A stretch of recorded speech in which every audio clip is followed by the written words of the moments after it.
अस्सलाम वालेकुम रहमतुल्लाहि वबरकातुहू।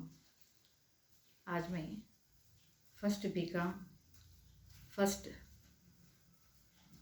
बीबीएम फर्स्ट सेमेस्टर के लिए अकबर इलाहाबादी की लिखी हुई एक गज़ल पढ़ाने जा रही हूँ, जिसका गज़ल की तशरीह करने से पहले मैं अकबर इलाहाबादी का मुख्तसर सा तारुफ बताना चाहती हूँ। नाम सैयद अकबर हुसैन था और अकबर तखल्लुस था। 1846 में ज़िले इलाहाबाद में इनकी पैदाइश हुई और उसके बाद वफ़ात 9 सितंबर 1921 को इनका इंतकाल हुआ। तो अकबर बहुत ज़हीन थे, मेहनती और पढ़ने के शौकीन थे, इसलिए इब्तदाई तालीम के दौरान अपने हम सबकों में नुमाया रहे। 20 साल की उम्र में मुख्तारी का इम्तिहान पास किया और नायब तहसीलदारी के ओहदे पर मामूर हो गए।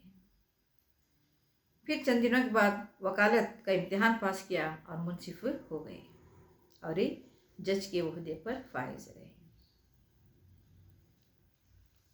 अकबर एक पयामी शायर थे और इनका पैगाम था कि जदीद तहजीब के तूफ़ान से बचो और अपनी पुरानी तहजीब से रिश्ता उस्तवार करो।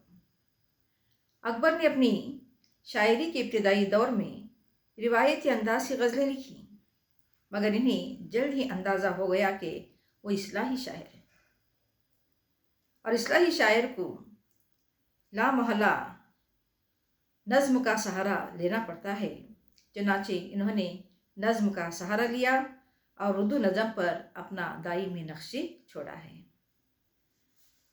तो अकबर तंज़ व ज़राफ़त में मुमताज़ हैसियत के मालिक हैं। इनकी शायरी में सियासी व समाजी तंज़ का नमूना है। इनकी शायरी में हर किस्म की ज़राफ़त के नमूने मिलते हैं। अव्वल वो ज़राफ़त जो हर ज़माने और दौर में कायम रहने वाली है, दूसरी वो जो हंगामी वाक़ियात और ज़िंदगी के तगाज़ों से मुताल्लिक़ है, और तीसरी वो जो महज तफरीह है और जिससे हर तबके के अफराद महजूज हो सकते हैं।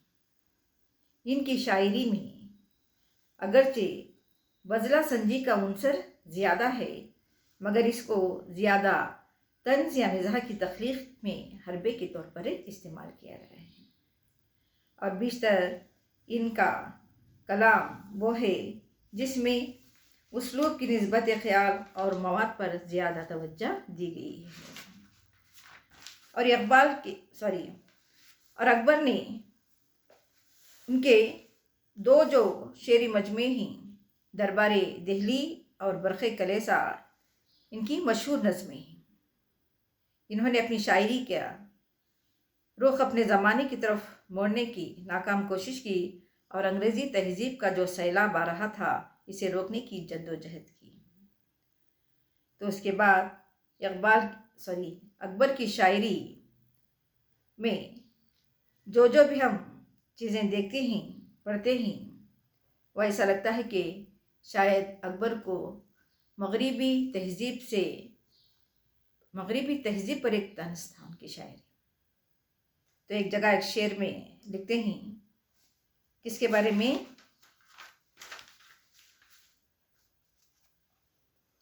ज़राफ़त की आड़ में उन्होंने एक चीज़ पर तंज़ किया है। लिखना पढ़ना पड़ा है टाइप का, पानी पीना पड़ा है पाइप का, पेट चलता है आँख आई है, शाह एडवर्ड की दुहाई है।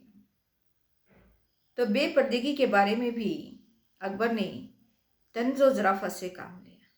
तो एक शेर में लिखते हैं, बेपर्दा कल जो आई नज़रचंद बीबियाँ, अकबर ज़मी में खीरत कौमी से गड़ गया, पूछा जो उनसे आपका पर्दा वो क्या हुआ, कहने लगी कि अक्ल पे मर्दों के पड़ गया।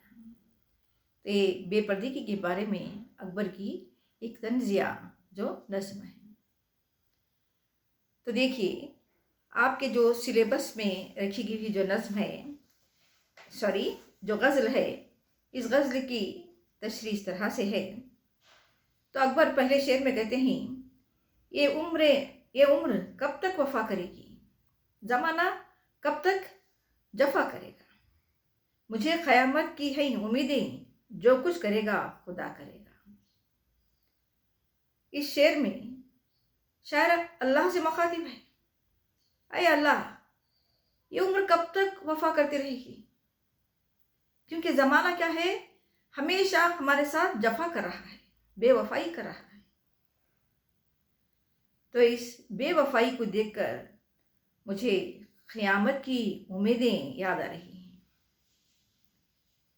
शायद जब तक जो क़यामत आएगी उस वक्त तक हमें यही जफाओं से गुजरना पड़ेगा। फिर अल्लाह से कहते हैं, या अल्लाह, तूने दुनिया में तो हमको भेज दिया है, जो करेगा सब तू ही करेगा, जो भी अच्छाई है, जो भी वफा है, वो भी तेरी तरफ से, और जो यहाँ पर जफा हो रही है वो भी तेरी तरफ से, क्योंकि मुझे क़यामत की उम्मीदें हैं, जो कुछ करेगा तू ही करेगा। फलक जो बर्बाद भी करेगा बुलंद, इरादे मेरे रहेंगे, जो खाक होगा तो खाक से भी सदा बगोला उठा करेगा। तो शेर में कहते हैं, अगर फलक से बर्बादी भी आ गई तो मैं क्या करूँगा, अपने बुलंद इरादे रहेंगे मेरे। जो भी अगर बर्बादी आएगी भी तो तेरी ही तरफ से आएगी। अगर खाक में हम मिट जाएंगे भी तो उसमें भी क्या है, यहाँ तक कि खाक से भी सदा बगोला उठा करेगा, तो उसमें भी एक आवाज़ आएगी, जो हमेशा इस खाक में तो इंसान को जाना है, तो जो खाक होगा तो खाक से भी सदा बगोला उठा करेगा। जो सदा कहने के जो भी हमेशा की चुनी, जिस खाक में इंसान को जाना है, अगर फलक से अगर बर्बादी भी आएगी तो हम क्या करेंगे, बुलंद इरादे रखेंगे। खुदा की पाकी पुकारता हूँ, हुआ करे ना खुशी बुतों को, मेरी गर्ज कुछ नहीं किसी से, तो फिर मेरा कोई क्या करेगा। मुझे दुनिया से कोई गर्ज ही नहीं है, कोई मतलब ही नहीं है, हमेशा मैं खुदा को पुकारता रहूँगा, क्योंकि मुझे इन बुतों से नाखुशी है।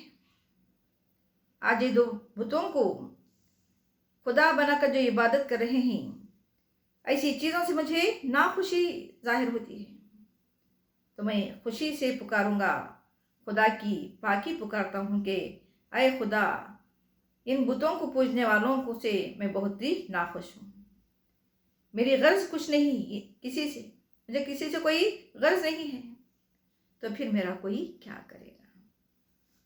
आखिरी शेर में कहते हैं, अगर चाहे दर्द गम से मुस्तर यही है दर्द ज़बां अकबर, ये दर्द जिसने दिया है हमको वही हमारी दवा करेगा। क्योंकि दर्द देने वाला भी है वही है, और दर्द की दवा करने वाला भी वही है। तो कहते हैं, अय अकबर, तू क्यों इस दर्द और गम में मुस्तर है, परेशान है तू। अकबर अपने आप से मुखातिब है आखिरी शेर में, मतराज करते हैं, क्या है अकबर, तो क्यों अपने दर्द और गम से परेशान है, जिसने ये दर्द दिया है वही उसकी दवा करेगा, तू क्यों अपने दर्द और गम की फिक्र करता है, जो दर्द दिया है वही उसकी दवा भी करेगा।